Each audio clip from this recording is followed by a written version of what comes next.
right? And that is super time consuming thing. So what I did actually is I created a Google Sheet like this where I just have to put all my thoughts, all my ideas, like around wherever I want to create a post. Simply go here in column A, put your things, and then here I have a control which says record हो जाएगा, मैं generate बाद में post देख लूँगा. content. Once the content is ready, is going to tell me that your post content is ready for review. Once I review it, I'll simply say system, post the content. And when I do this, system is going to do the posting on all the social media as well. So would you like to see a quick demonstration of this before we jump into the fundamentals part? Quickly, guys, be responsive. Okay, very few people. Great, great, great, great. So here is one of the example text. One idea came to my mind. Let's say I'm launching a new chocolate brand called Outskill in Mumbai and create a Mumbai theme launch poster plus obviously a post. What I do is simply go here, say generate content for the post. Now just behind this entire scene, there is an automation scenario created like this, right? Which is going to grab content from my Google Sheet. We'll put that into ChatGPT to generate a really beautiful piece of content for all three platforms in a complete different way, in a complete separate voice. And it will also generate an image, and both the things will be stored back into Google Sheet for my review. So let's see some magic over here. Now, just for the testing purpose, I'll click run this thing once. It got data from my Google Sheet. Now it went to GPT, and see here, we are not using the GPT which we generally use on our desktops or our browsers, right? It's a complete backend of GPT altogether. Now it is generating image, and once both the things are done, it's going to get these things into Google Sheet back for the review. Images are like a little tedious to generate. It may take them maybe like 10-15 seconds to generate the whole thing. Let's see. Okay, this is done. Perfect. Now if we go back into our content tracker, see here the magic. So we got this whole post for Facebook which says exciting news, chocolate lovers in Mumbai, and this whole post along with even hashtags like this, as well as couple of emojis for Facebook thing. LinkedIn is quite professional platform, so over here you can see the full professional formal tone post came out like this. And then over here we have Instagram, which is like more interactive, more engaging. So multiple emojis, multiple things as per our instruction to GPT, and even one image created over here. Let's see what kind of job this GPT did. Not very good, not very bad, but yeah, see here.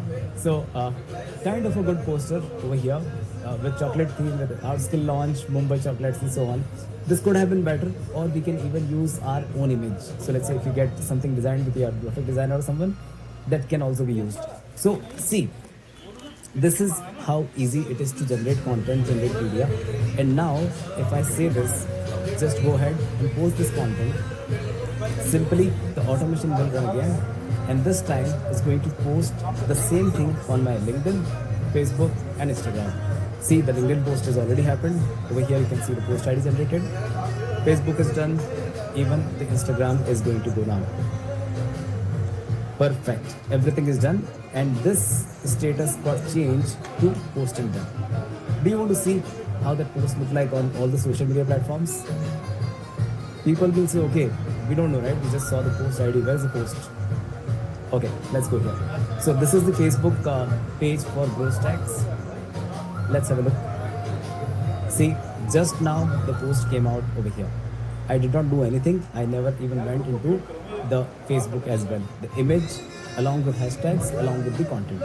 Plus, let's go on Instagram, refresh the page. Let's see some magic. Perfect. The post came here as well, along with the whole content. And let's go to LinkedIn as well. Let's refresh everything. We go to this profile. Let's see some magic. Perfect. See here, now this post also came out. If I click on, like, see the entire thing, just 1 minute ago the post came out like this.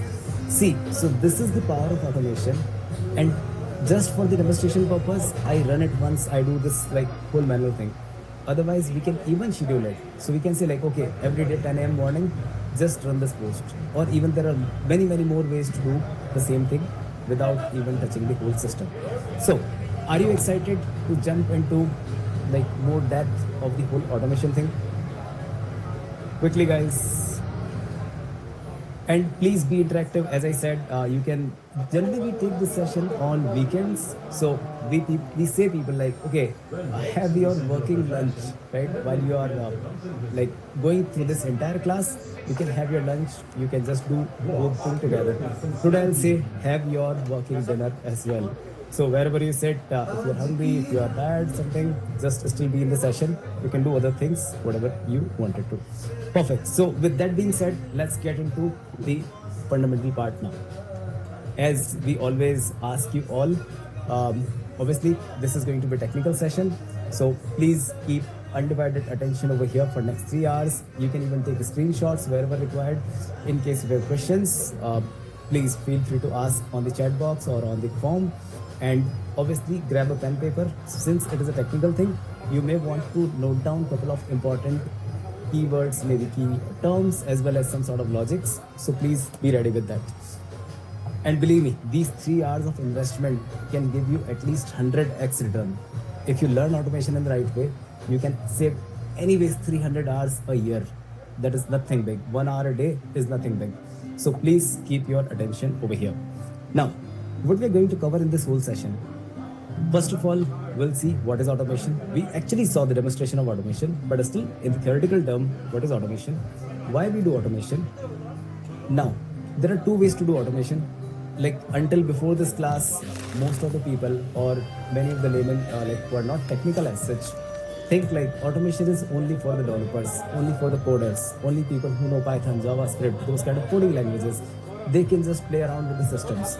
But these days, there are really good no-code, low-code tool came which transformed everything, the entire world of automation, I would say. So we'll see what is coding-based automation, how no-code look like.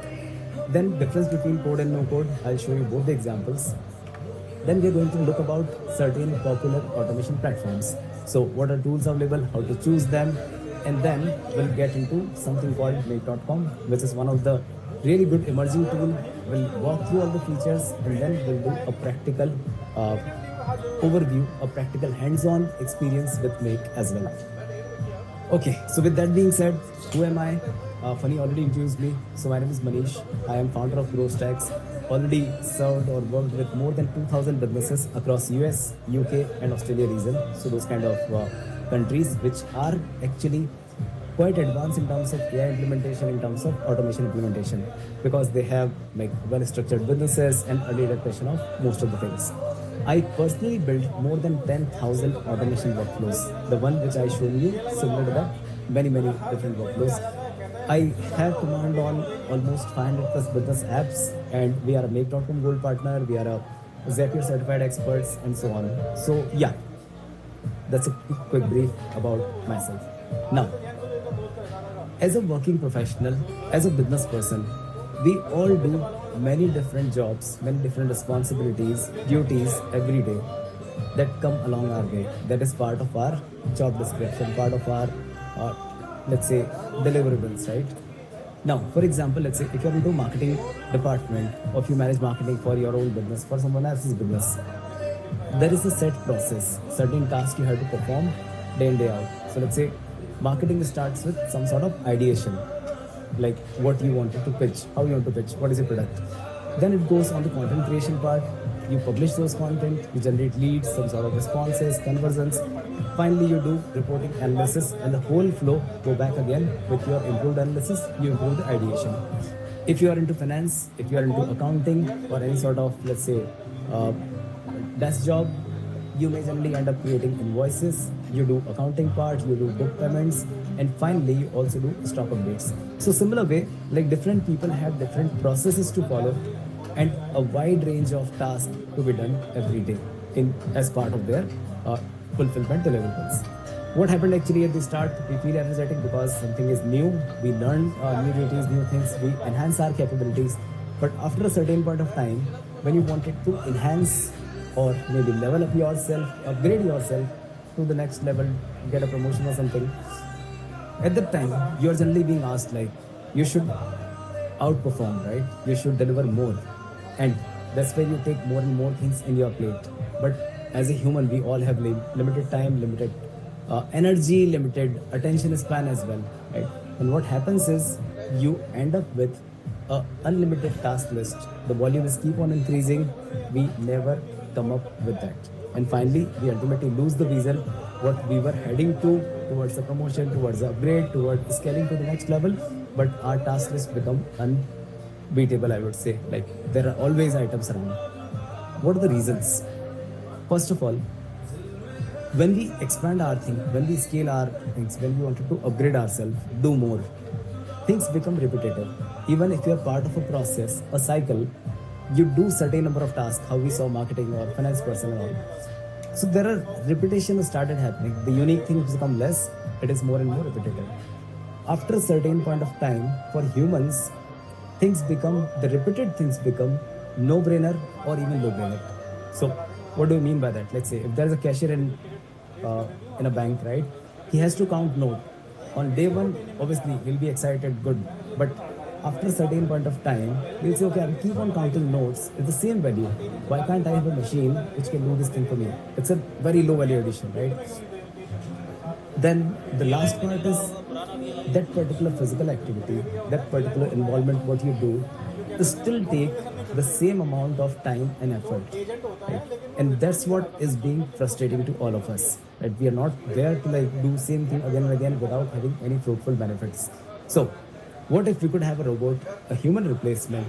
You know, like Tesla is creating robots, Boston Dynamics is creating robots, but those are like mechanical robots, can do many things for you, which you do by hands. But what about the brain part? AIs are there, but not that super fast, right? And obviously they are super expensive as well. So you can have a robot, but be ready for $1 million kind of investment to get that robot out for you. So what the best solution is? Why not to automate our intellectual tasks? Why not to automate our interaction with different systems, different softwares, where we can get free and AI or automation can take care of repetitive things for you. Now, how automation can help you? So obviously, it can increase productivity, efficiency for you. It can save a lot of time, a lot of effort, as well as it can help you to scale your business or profession with less or even same number of resources. Just be focused here. This is very important. As I said earlier, if you wanted to scale yourself, you want to go to next level, be in your business or in your profession, See, we have limited time, attention, as well as at times even we have a limited team sitting around us. So if you're a business person, you may have 5 headcounts who are doing certain number of things. But if you want to scale your business, you may need 10 people, but you can't afford 10 people, right? Or be in a profession, be in a actual company job. You may have a small team, but you wanted to do more and more things. That's where AI and automation can help you to have many repeated tasks which these 5 people are doing to be automated, done by AI agents, done by automation workflows, and these 5 people can do like the actual human's job, actual intellectual jobs, what they are supposed to. Then obviously automation can help you to increase your availability 24 by 7, 365 days because machines never sleep. And finally, it makes your process more robust. Less human interaction, that means less error as well. So, how does it feel like once you complete everything? Obviously, it should be an like exciting thing. Out of frustration, we are moving towards a good, I would say, wealthy and healthy future, right? Now, in terms of automation, we go just about the theoretical approach. What is automation? It's putting technology on a process, and then we can reduce the manual effort. Now, automation can be of various types, right? It is not just about what automation I'm going to talk today.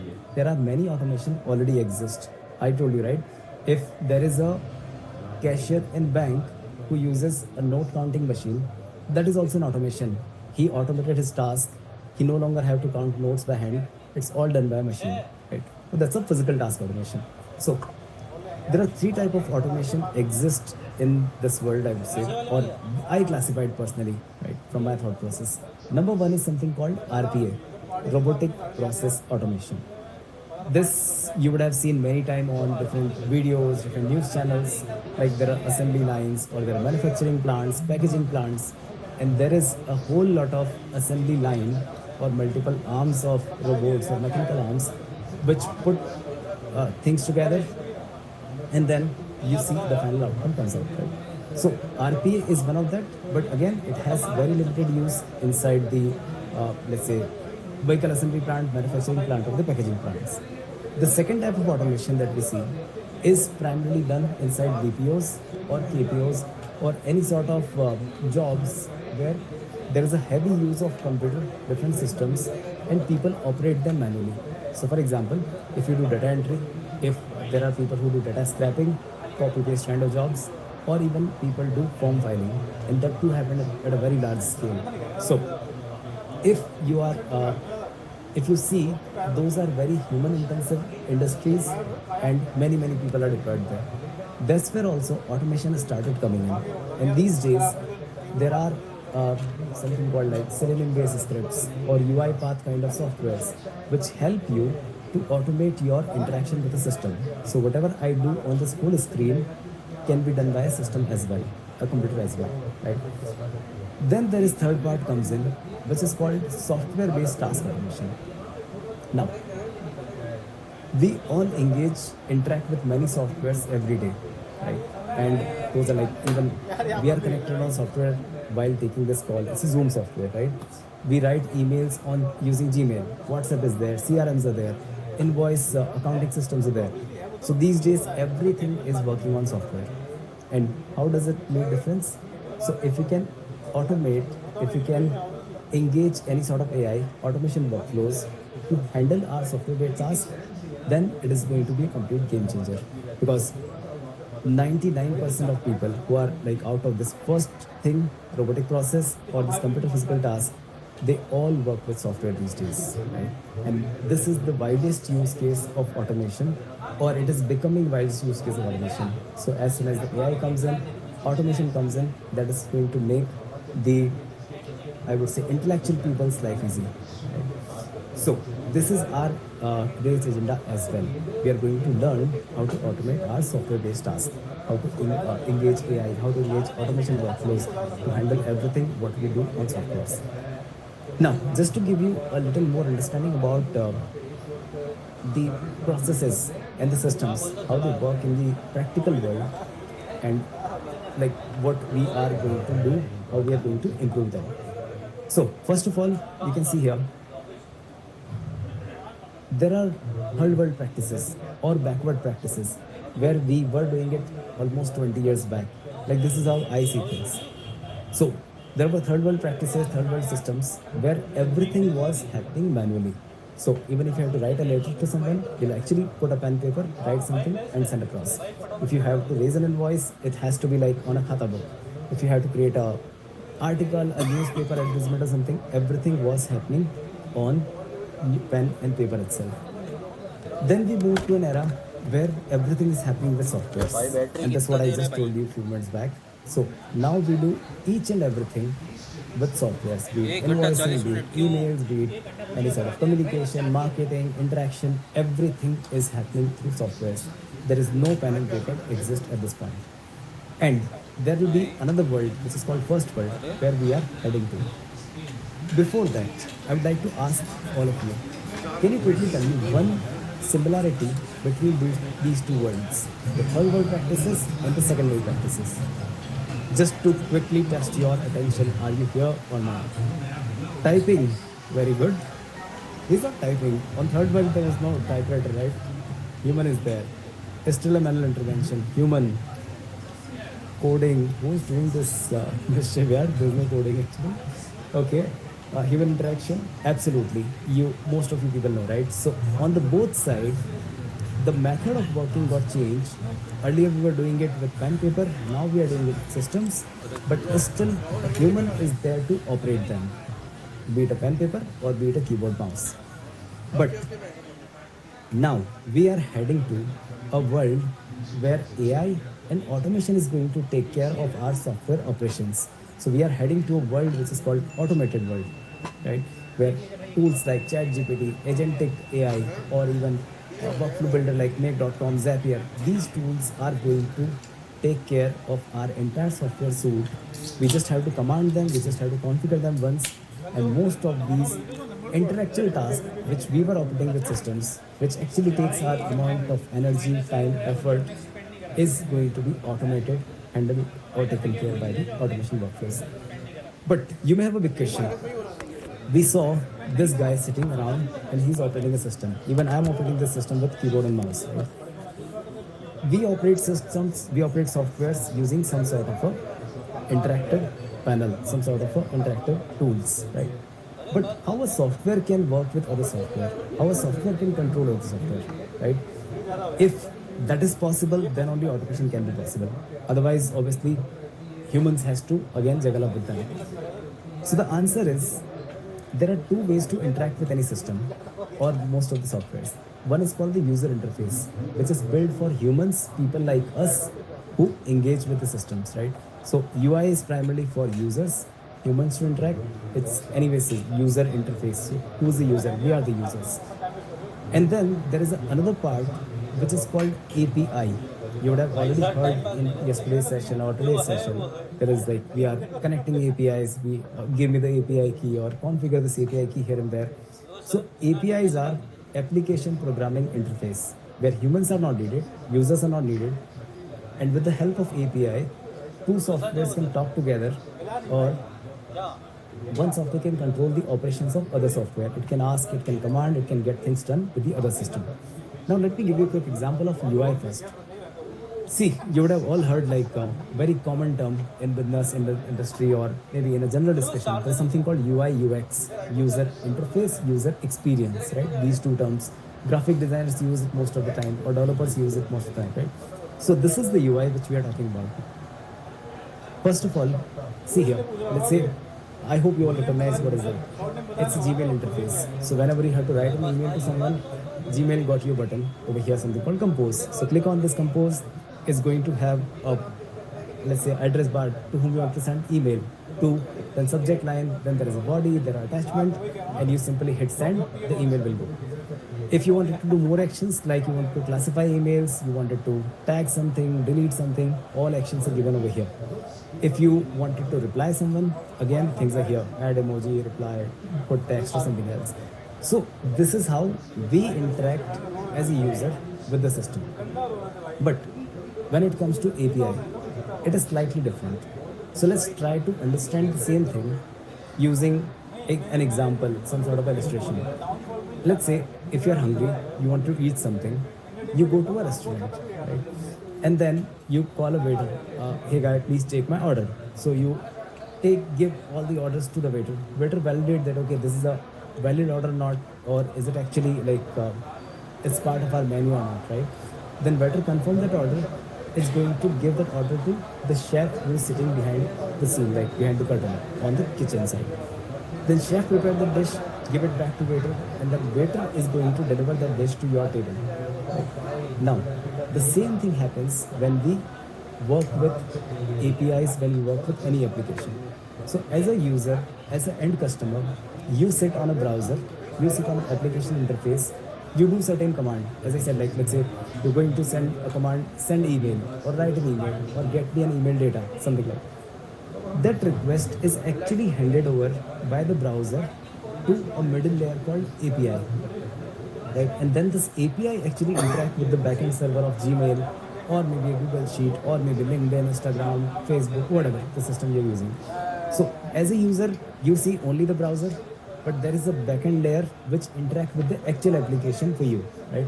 It validates everything. It says, okay, the request you are sending is actually a valid request. Let's say, for example, if you write someone's email, manish@gmail.com, but you say only manish@.com, right? You are missing Gmail, you are missing Yahoo.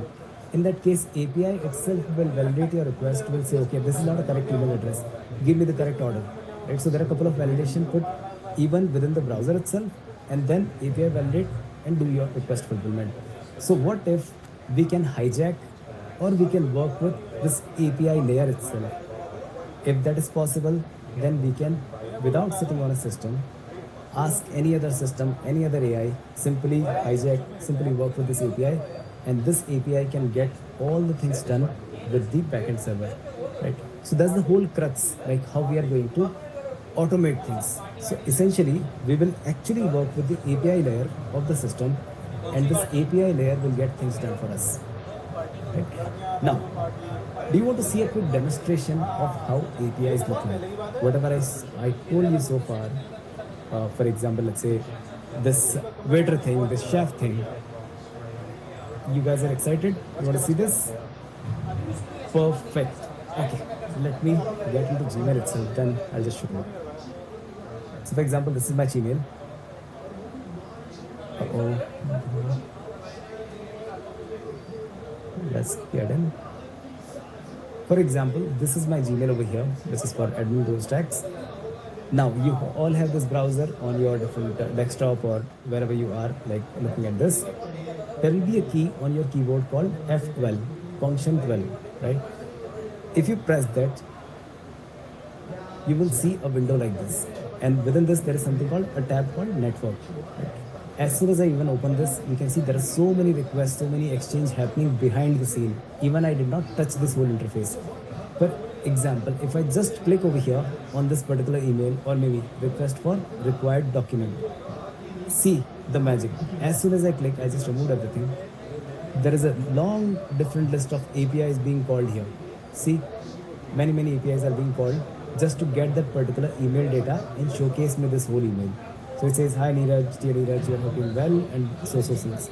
Now, Gmail, this interface is actually working with all of these APIs and interacting with the backend system of Gmail. So it validates, okay, is this the right user? Is he requesting the right information? Do we have that information and all? And if I just open this to a little more extent, you see here, this API call is getting to something called mail.google.com. Then there is something MailStatex, and obviously it is just single API call. There are hundreds of such API calls are happening just behind the scene. If you see, it says request method is get because I tried to get information about one email. It says it's 200, okay, so it validated my request, got the email content out, as well as many more things over here, right? So even you see the response, whole lot of coding, whole lot of code is being written over here. But again, we don't generally work with this thing, right? We simply are bothered about this thing. So over here, I say reply. See, many API calls are being done again. If I just type in something, again, certain API calls are happening.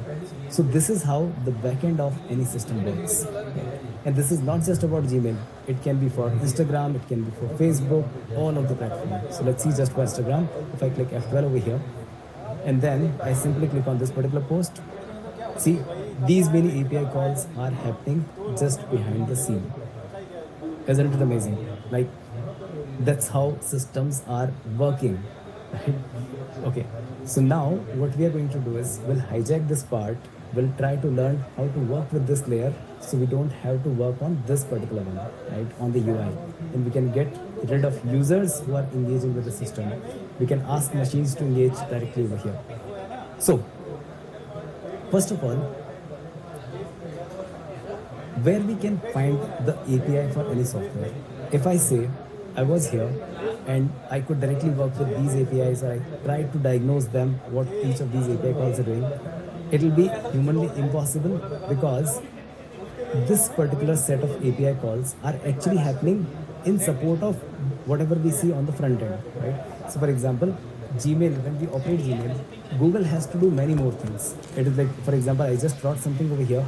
I did not save it, but still you see here, there's a draft saved, some text which I wrote here. So Gmail has to handle that. Along with that, Gmail has to handle many more services over here. So there is something called Google Chat, Google Meet. Then there is a login session. There is something called like, am I available, do not disturb, and so on. So Gmail interface has to manage many more things. And it is not just about like sending an email or receiving an email. They are doing many API calls just to maintain this whole interface, right? And that is not actually usable for us because we just want to send email, we want to receive email, do some posting and all. So again, we don't want to simply copy or diagnose this whole thing. What Gmail did is, or what most of the companies do actually is, they give you a proper API documentation which you can help and you can simply go ahead and use those API for your specific use case, right? You don't have to build this whole interface access, right? You just wanted to work with one of the elements.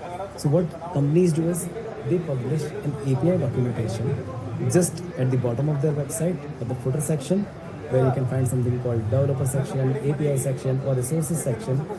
Or if you don't find it there, simply go ahead and do a Google search. So for example, if I go here, I'll say Gmail API documentation, something like this. The first result comes in, it says developer.google.com, and it can take me to the right documentation page where I can see all the Gmail APIs. Same thing I can do for Facebook, same thing I can do for Instagram, LinkedIn, Google Sheet, Google Drive, whatever system I use, simply type in on your browser and the system will take you to the right page. Now, once you land on any API documentation, you can see here, it is a well-structured thing that says, let's say if I have to create an email or send email, there are multiple methods available. I can manage my mailboxes, I can manage settings from here, and many more things can be done. Just for example, if you want to send an email, let's click here and let's see some magic. So Gmail says sending email. There are two ways to do it. You can either directly send it or you can save it in a draft and then from there it can send. Then it says emails are sent in base 64 URL encoded thing. So a little technical language, but again, it has to be followed if you want to work with API.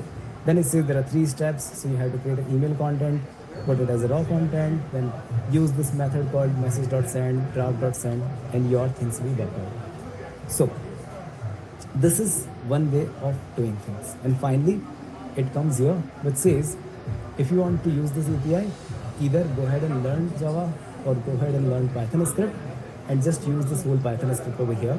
This is our endpoint. So if you do API call over here using this Python, you can simply use our APIs, automate your system. Right? Now, how many of you can use it, can even read this Python script? Or if I switch it to JavaScript, how many of you can even read and understand what is being written here? Quickly. Quickly, guys, I'm waiting for your chat. Are there any developers? Okay, yeah, someone says they can read Python. Kudos to you, but I'm going to make your life also easy. So, okay. So, whoever can read and understand this Python, absolutely good, hats off to you. You would have already invested a couple of years learning Python and then you can still read it now. People who cannot, like me as well, right? I'm not very pro in Python, JavaScript and all those things. So, people like us who can't even make or figure out things, what's being written here, what is import message, how I'm going to run this entire code, how to configure, structure that. That's a big roadblock, right? We can't do anything beyond this point. We know APIs exist, we know it can be done, but we'll either have to hire a freelancer or a heavy expensive IT company who can get this thing done. And if your use case is very small, very basic level, no one will even going to engage with this. So in practical, what happened is most of the time we end up keep on doing the manual work because we don't know the technical stuff, and that's where things get stuck. Now, even before that, let me address you one more question, very, very important part. For example, if you do APIs or if you use APIs, see, your power become absolute next level. So for example, if you are using Gmail as a human, as a normal person, or maybe if you're using Instagram as a normal person, how many posts you can make a day sitting on a computer, sitting with your hands and mouse keyboard everything? Maybe 10 posts, 20 posts, 30 posts, up to 100 posts, right? If you are sitting for 8 hours a day on Instagram only. But what if I tell you a system, another machine who can control your Instagram API, who can control your Gmail API, can even do 1000 posts in less than 5 minutes. And you know already, right, how fast machines are, how fast AI is. So there is a big question comes in, why these companies would even allow me to use system? It may be exploitation of their system and it can go absolute next level. So do they allow us, do we have to pay something for the API usage? Because once we get into API world, our usage become absolute next level. So the answer is, it all depends upon, do you have to pay for API? So it all depends upon what kind of software is that, what is your use case, and who's your software vendor or the provider. And primarily we can divide this whole thing into 3 categories. So there is a free API available for usage, there are freemium models available, and there are complete paid models available. So in case of free, let's say you don't have to pay anything. A couple of examples like Instagram is there, Facebook is there. So for their business account or business pages, Facebook, Instagram provide free API, they will not charge you for anything. In case of Zoho CRM, for example, they give you API access within their regular subscription. So let's say if you buy a Zoho license or if you're using Zoho system, You have to pay, let's say, 2,000 rupees a month for each license. They say, okay, API is free included within your licensing plan, so you don't have to pay anything extra for the API. Then there is another thing like freemium model. The Gmail is really good example. So Gmail has both free and paid APIs. Free is available on your personal accounts, where like Gmail discourages the usage. It says it's a longer process. If you wanted to use API, go ahead, do this connection setup, many more things, and then you'll be able to use it. In case if you have a G Suite account, which is a paid account, then you can straightforward go ahead on a single click. You'll be able to generate API key, and that can be started using immediately. Obviously, they will have limitations as well. So within Gmail, let's say you can do 2,000 API calls a day. That's their limit, right? So 2,000 emails can be sent, 2,000 emails can be figured out, fetched from the system and all. And then there is a third category where you have to pay for every single use. So good example is WhatsApp Business Cloud, which charges you for even a single message that you send out to through WhatsApp. So let's say if you're using WhatsApp official API, to send SMS or to send messages, they'll charge you like 80 paisa, 90 paisa, 1 rupees for every single conversation you initiate from WhatsApp platform. Same way for SMS, same way for any sort of AI calling. So all of these things are fully paid. There is no free tier, there is no premium thing. So that's how you'll have to judge, you'll have to figure out how much you're going to pay for your API usage. Now, as I said earlier, you can see this Python code, this JavaScript, right? We cannot read this, we can't even use it, and we don't have time to learn all these things. And that becomes a really big roadblock between us and the automation, between us and the productivity. So, how can we overcome this? There are two good sayings. Something called necessity is the mother of inventions, innovations. Avashyakta avishkar ki jandi hai. If you all would have heard Hindi, English, any one of them, right? So what happened is many people figured out, like millions and millions of people would want to automate their actions, and that's where entrepreneurs came, that's where innovative minds came, and they said, why not to build something which is a no-code, low-code thing, can be helpful for building automation workflows, like how we saw on Make.com. So without understanding, without learning code, you can still build your workflows, and all the heavy liftings, all the coding part is already taken care by these platforms like Zapier is there, Make.com, Microsoft Power Automate, and many more. So what these guys did is they said, why not to build such platform which can be helpful for millions and millions of people who wanted to automate their things, who wanted to get more and more things done with their less technical knowledge as well. And this is a quick list of couple of really good popular platform. Number one is called Zapier, currently used by almost 2.5 million organizations or users across the globe, almost 25 lakh, right? Second number comes at Make.com, currently used by almost a million organizations, million companies across the globe. Then Microsoft also came in the race. Microsoft launched this platform called Microsoft Power Automate. Then there is something called Kissflow, Automate.io, Pabbly, and so many more. So these are a couple of good tools, and not limited to these 6. These are like a couple of popular tools. If you go on Google, search no-code, low-code automation tools, you'll find hundreds and hundreds more tools. Right? So this whole industry, this whole era started almost 12 years back. You would wonder like why we are studying this now. People are already using them from last 12 years where we were until this time. So my answer to you is there was no out-skill program, there was no funny, no one was there to tell you such thing actually exists, right? And that's where in my introduction I told you, right? Currently we are focused on Australia, US, Europe kind of market where these things are in good trend, people are or businesses wanted to use it. And that's where this education is now coming to our countries, our places as well. So uh, now obviously after this entire workshop, this masterclass, you will be way more advanced in terms of knowing things, what's happening at the global level, and you can also adapt those practices. But yeah, these things already in exist for quite a long time.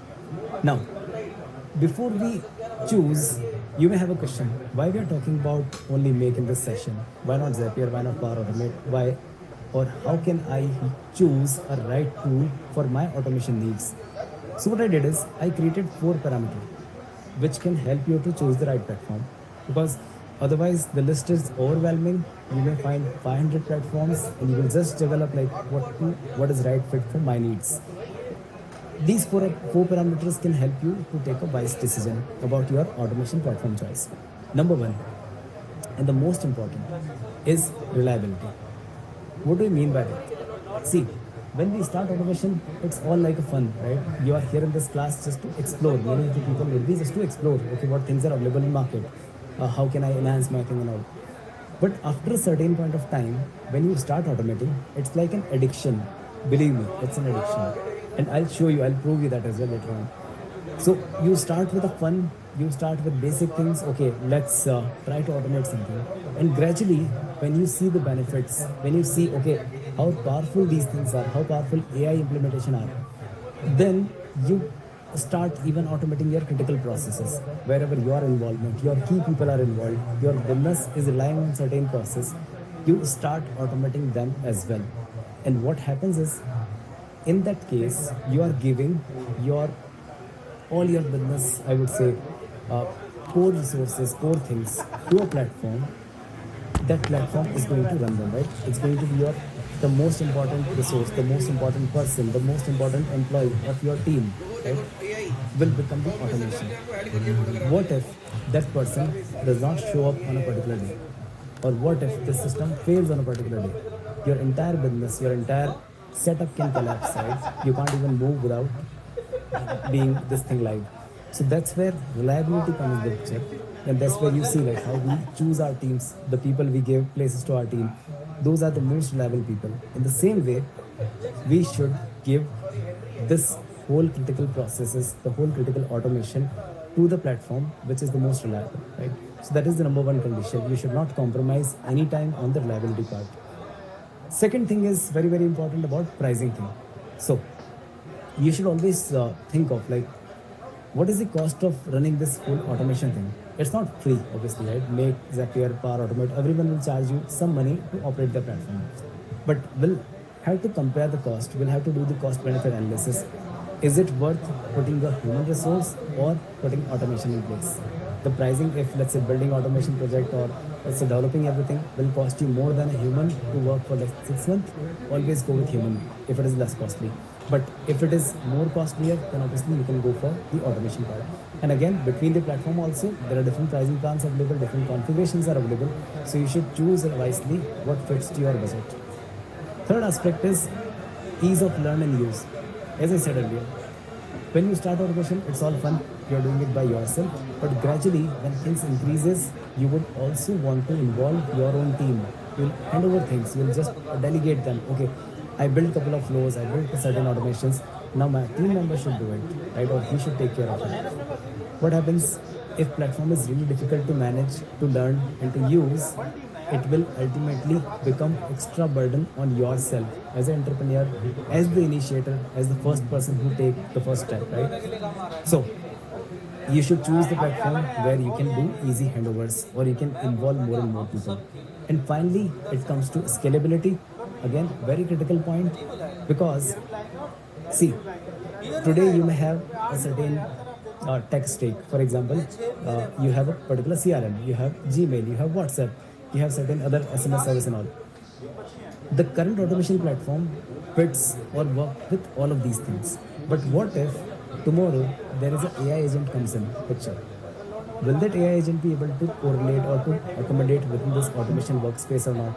If not, then either you'll have to let go that particular AI agent, let go that particular AI technology, or you'll have to like simply change your automation platform. And that is very painful because your processor already running there. So the best ways when you choose automation platform, always ensure whether it is future scalable or future ready or not. Is it scalable? Can it connect with more and more new applications that are coming in? If yes, then go with that. So these are four important factors that I would always consider before choosing a right platform. Now, when I did the whole study, when I looked out like about 20 top platforms of automation, no code, low code exist in market, what I found is Make.com is one of the platform which is most prominent, most easy to use, very flexible in pricing part, very much stable I would say, or reliable, and then it is future ready as well. So first of all, it cost almost 20 times less than the first opponent, which is Zapier. Second, it got an amazing visual builder. So I'm going to showcase you while building an automation scenario in the practical part. You will see how easy it is to build automation. Third thing is, as I said, we can do all the custom API call. We can incorporate many more tools, many more unconnected things which are not existing in Mac, but we can easily connect them inside Mac. It has amazing data handling, really good advanced options and functions where you don't have to even write anything. It's as simple as writing a Excel or Google Sheet formula. So that's how things are working there. And finally, it is obviously reliable. So it follows US HIPAA compliances, which is one of the most stringent compliance across the data security on internet. And secondly, it is also following GDPR compliances for European Union, right? So EU part. So that's where I chose why not to like give you a complete hands-on experience on Make.com. Now, before we get into the practical part, two more important steps, two more important consideration. Automation is exciting, right? We all would like to have hands-on thing, would like to automate processes out of fun, out of need, everything. But before even getting in there, we should understand what can be automated, what should be automated, or what cannot be automated. If you know the differentiation, then your life will become easy. Otherwise, if you don't know this, you will end up wasting so much time, effort, money, and you will end up like having nothing in hand, right? It may be even demotivating that I tried to automate something without knowing the fundamentals and nothing worked out. So you may go back, okay, I was good at manual process, but if you know this entire checklist, good to have like you can do much more justice to your efforts. So first of all, you should check if your software base, whatever software you wanted to include in this entire process, has APIs available or not. That is the fundamental number one.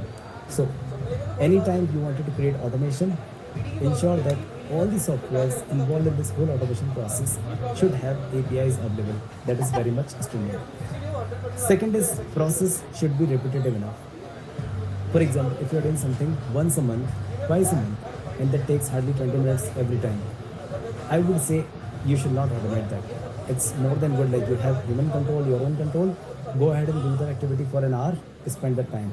Because if you build automation, it will be even more complex. You may end up wasting many hours just trying to figure out that thing, which is not very much usable. And the last and very important part is you should have predefined steps, rules, logics, and conditions.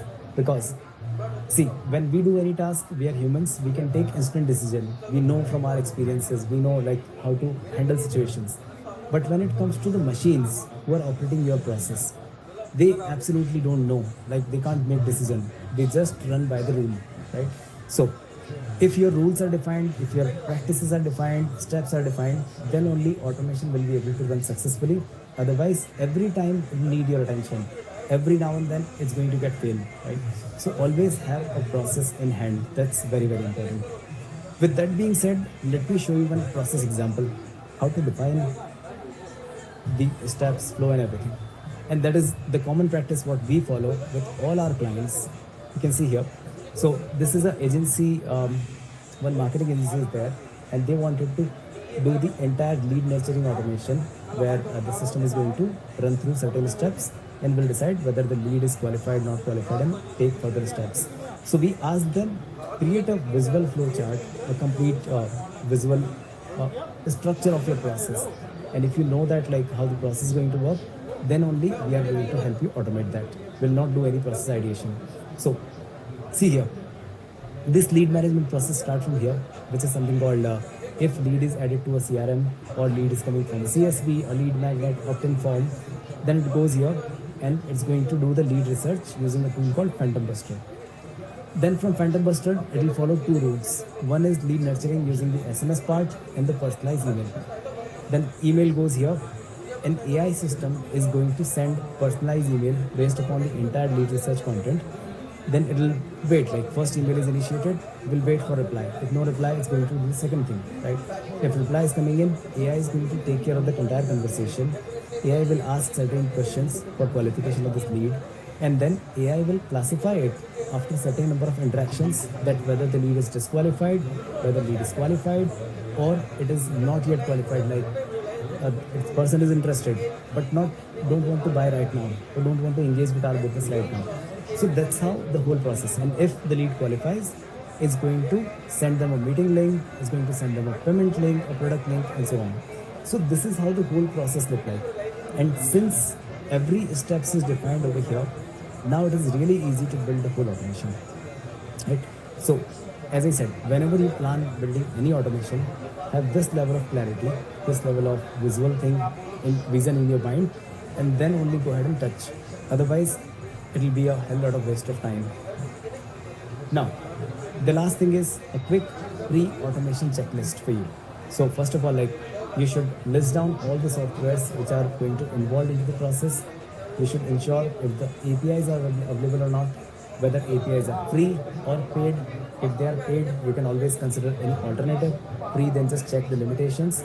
And then finally create a visual flowchart with all the logics, all the steps, and then your automation journey will become, or I would say, will start with a successful step at the first point. So yeah, with that being said, shall we get into the practical aspect of automation?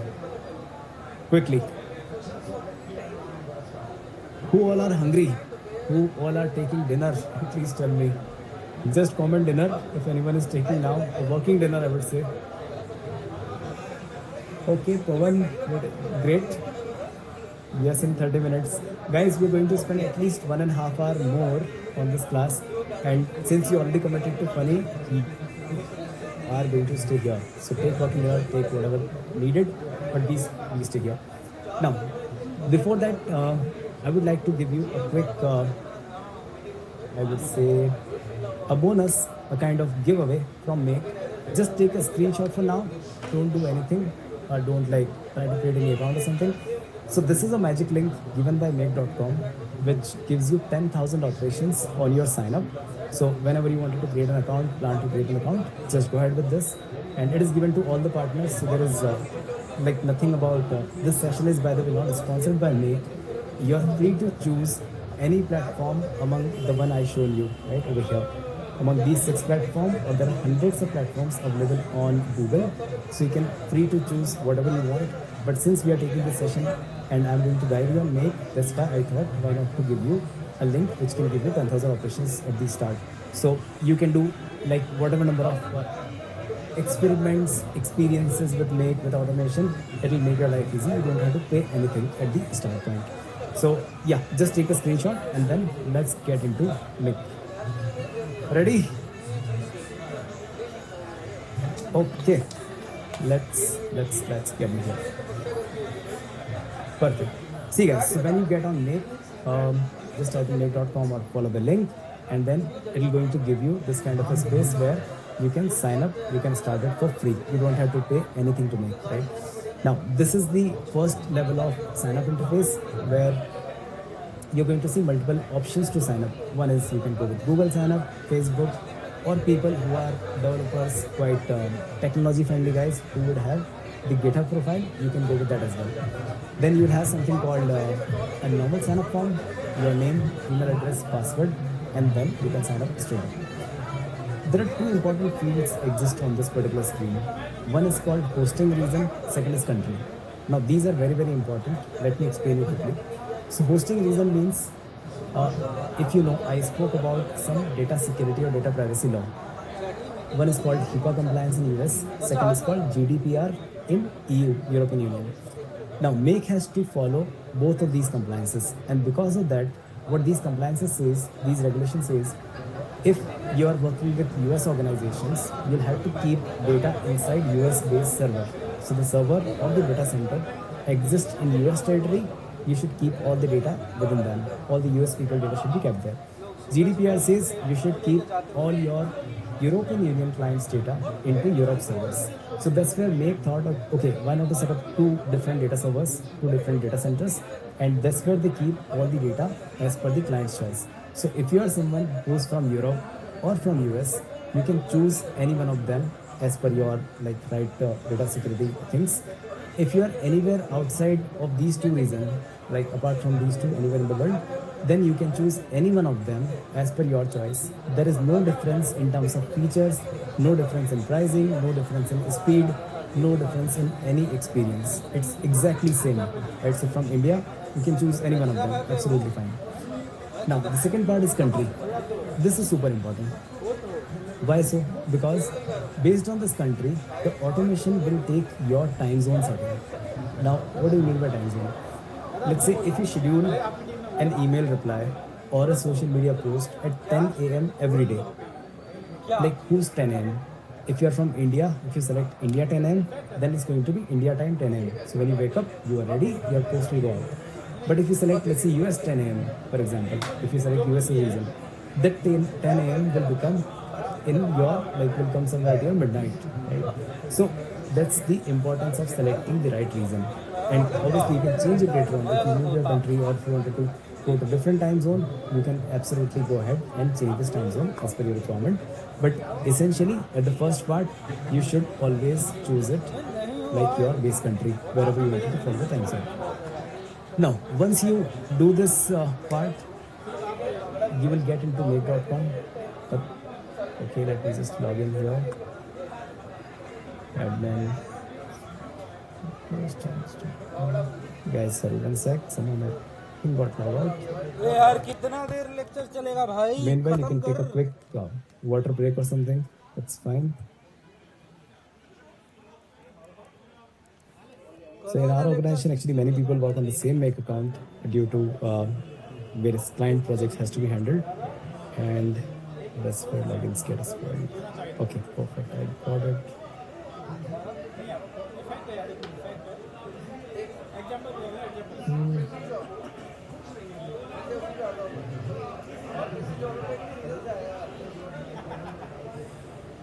Perfect. So once you are logging into Make, you will see something like this.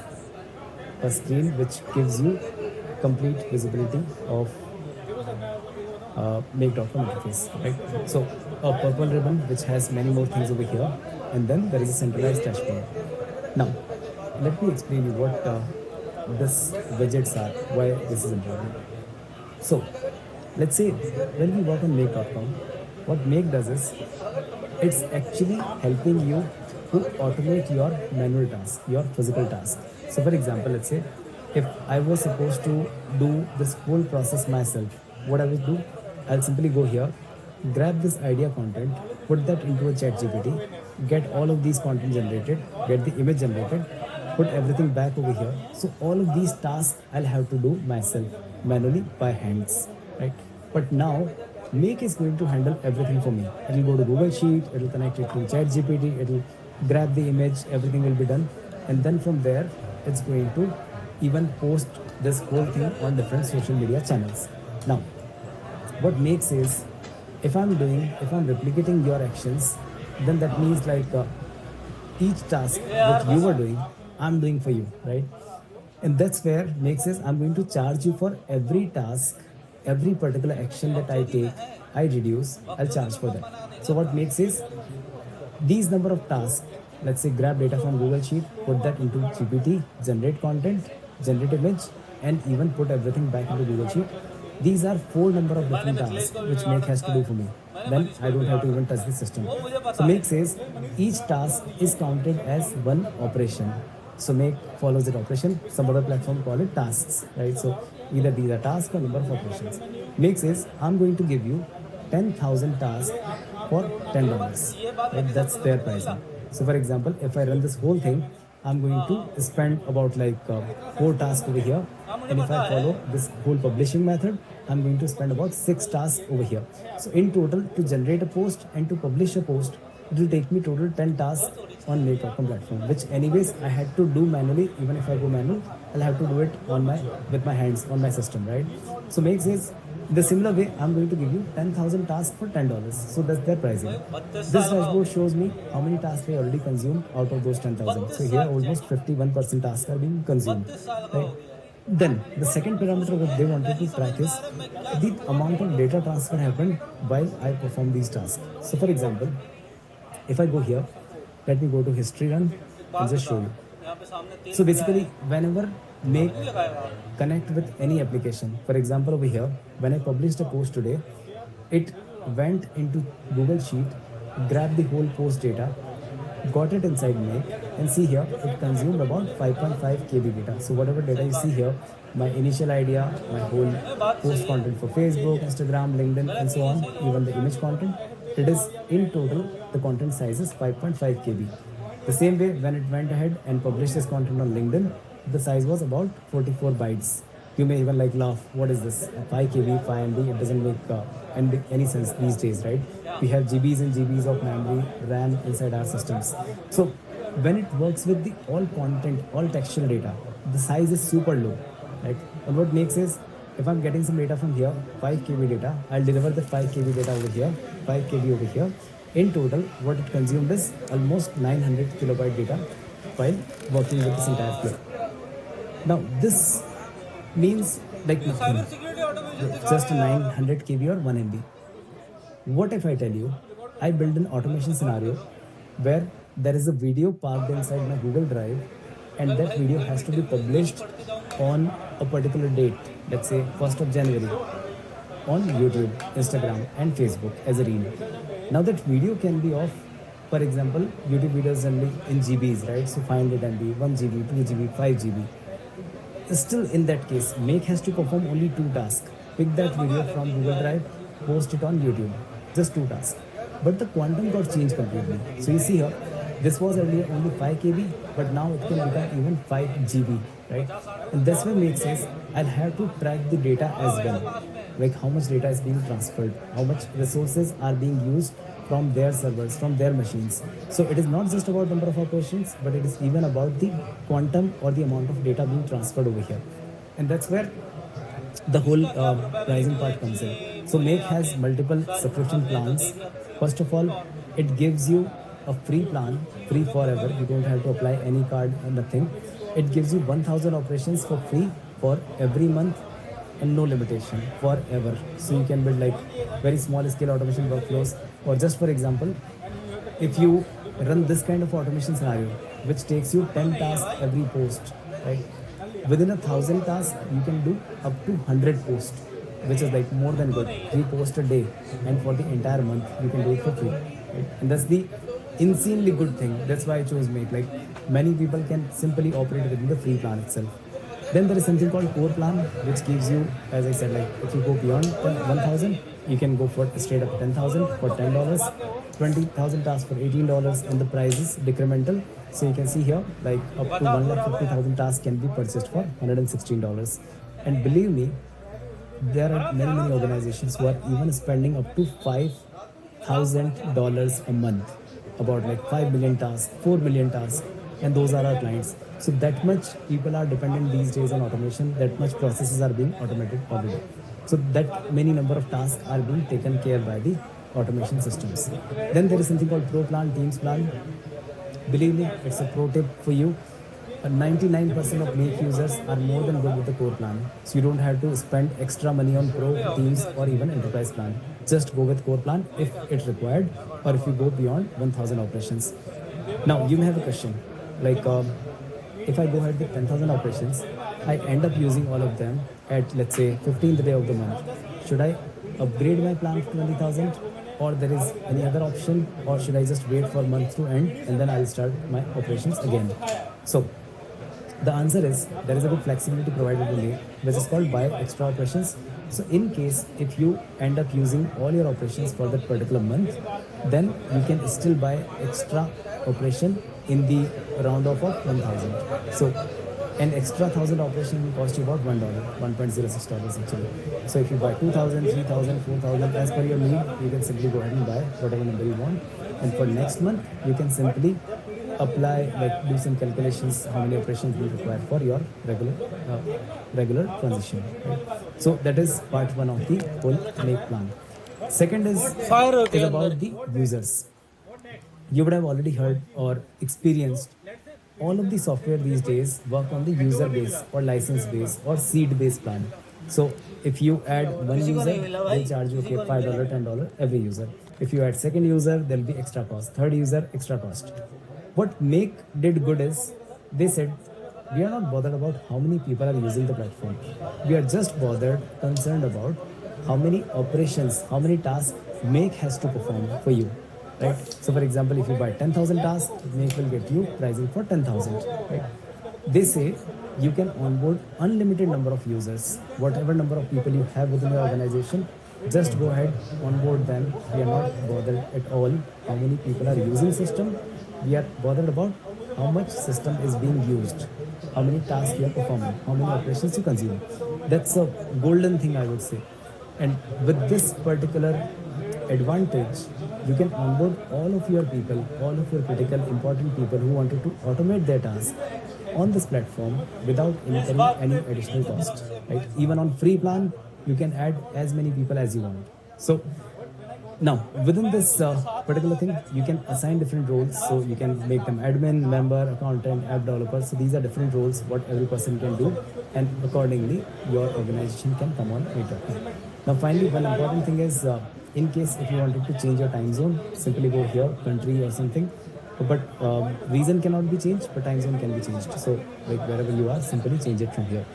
So these are a couple of important settings. Apart from this, like the payment part, installed apps, and these variables are not much important at this point. So this is a quick overview of Make. Now, why we are on Make? To build automations, right? And we did not spoke about automation until now.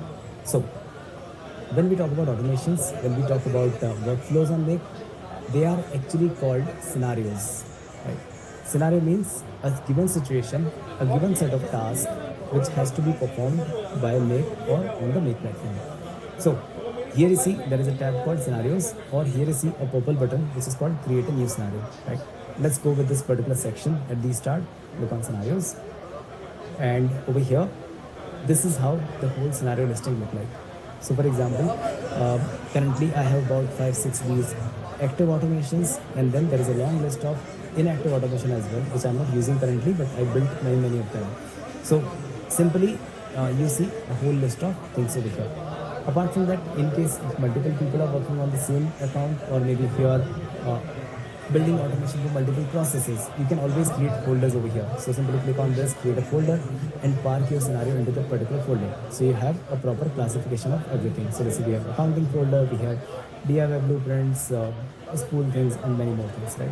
So that's how you can classify things in a well manner. In case you want to activate or deactivate scenarios, simply click on this, it will either active or deactive. Now, let's get into the actual practical automation development, how we build automation scenarios on Make.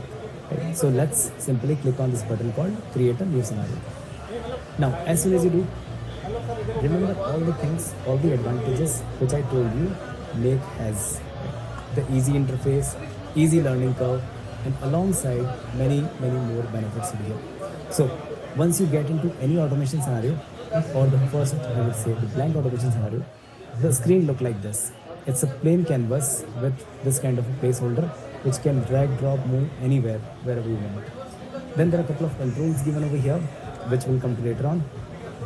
Now, before we touch this automation, remember I told you there is a pre-automation checklist. You should know what you wanted to automate.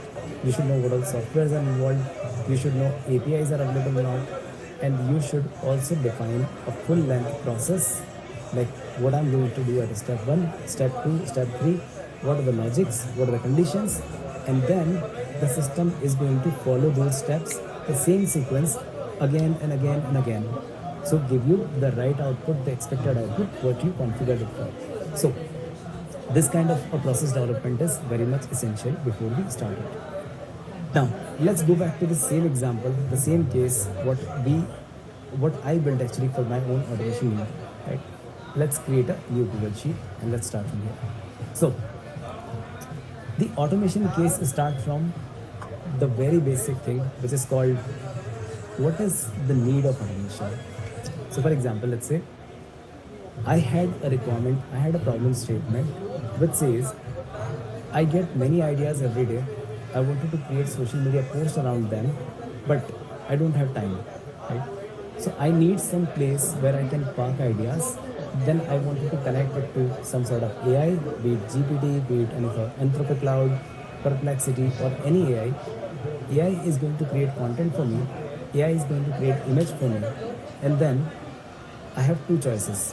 One is either the same AI can do automated posting on social media, or if I don't rely on AI, then I'll say, no, I wanted to make that post. So I wanted to review that content first, and then I'll tell AI, okay, go ahead and make the post. Because obviously my accounts are sensitive.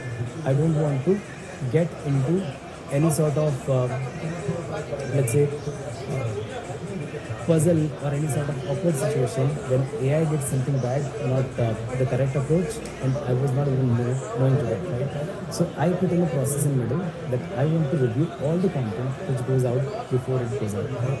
So first of all, my initial thought process is I get hundreds of ideas every day, and I wanted to park them somewhere because I can't keep them in my mind. I may slip out something. So I thought, like, what is the best tool to do that?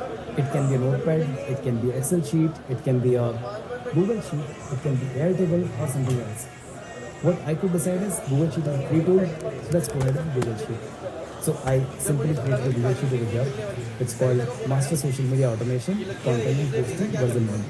Within that, I have a sheet called Sheet 20. Let's give it a good name. So it can be Social Media Posting Tracker, for example.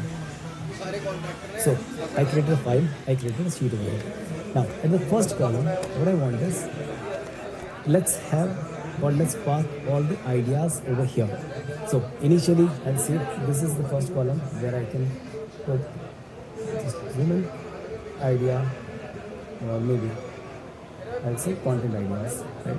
So whenever I get any idea, I can simply put things over here, and system should pick from here itself. Now, can any one of you quickly tell me at least 2, 3, 4 ideas what you wanted to create post about? Quickly.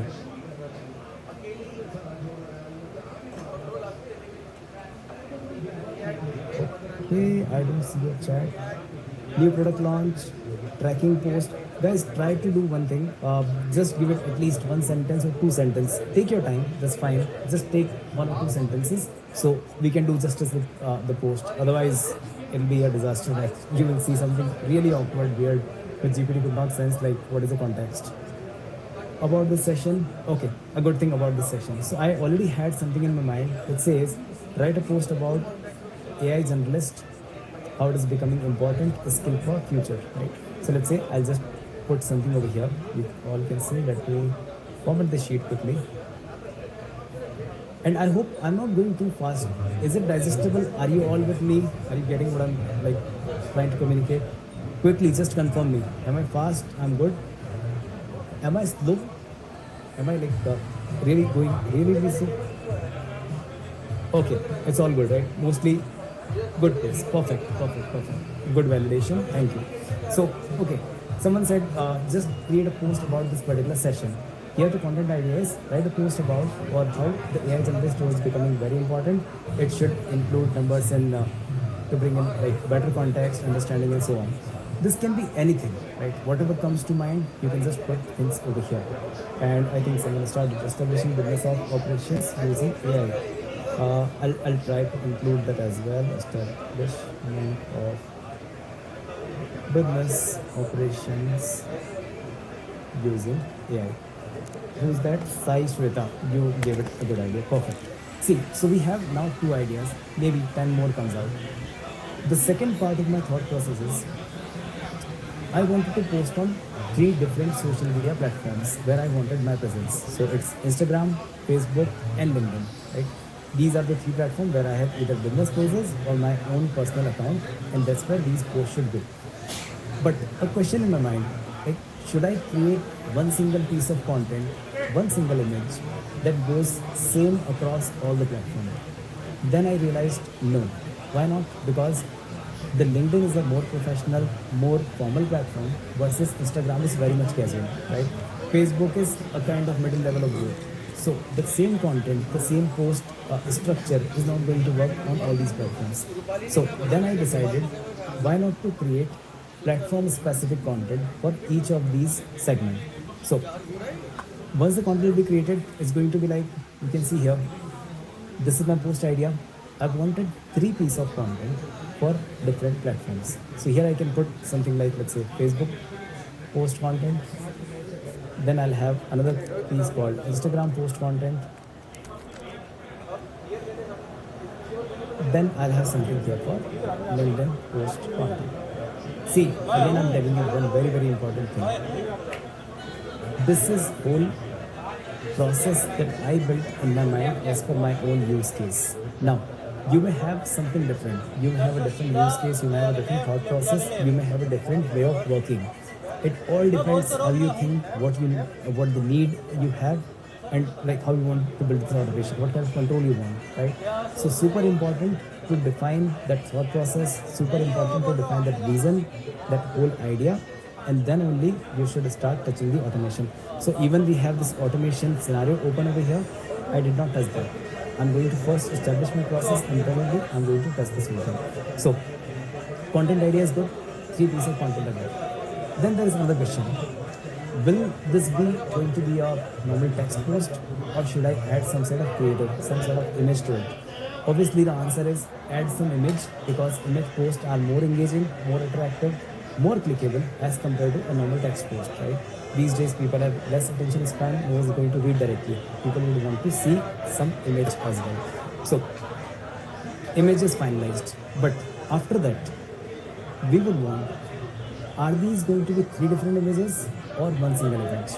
So I thought, why not to have one single image, because creating 3 different creatives will take more time, more effort. If I'm doing it manually on a Google Drive or something, it's going to take good amount of time effort.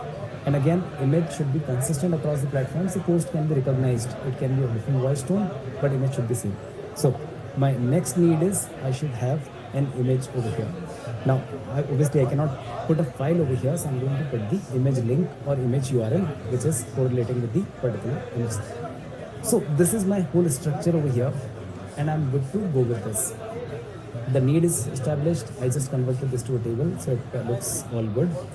And you can see the different post content will come over here along with the image URL. Now, another question came to my mind, and another conflict I would say. I can have, or I can get 10 different ideas in next 10 minutes, right? But I don't want to create all 10 posts together in next 10 minutes itself, right? It should be ideas are keep on coming. I wanted this to be as a space where I can park all of them, but I don't want to execute them all together at the same time. It can be an idea bank, so it can like just go one at a time every day, and this will become a huge, like a whole repository for the whole year, whole month, whole 6 months and all. So if I build an automation which is going to look at all of these post ideas, and if it will just list everything, will run everything through, then it will be a disaster for me. So what I thought is, why not to have a control? The control is, whenever I say create post for this or create post for this, it should create post only for that particular item, not for everything else. And that's where the control column comes in. So here we are going to have something called the control column, control part. And if I say over here, generate content for this, generate content for post, for example, then only this should generate content for this particular post. Otherwise, no need to do any action. Otherwise, like obviously, I have done everything through. Then, how will I get to know if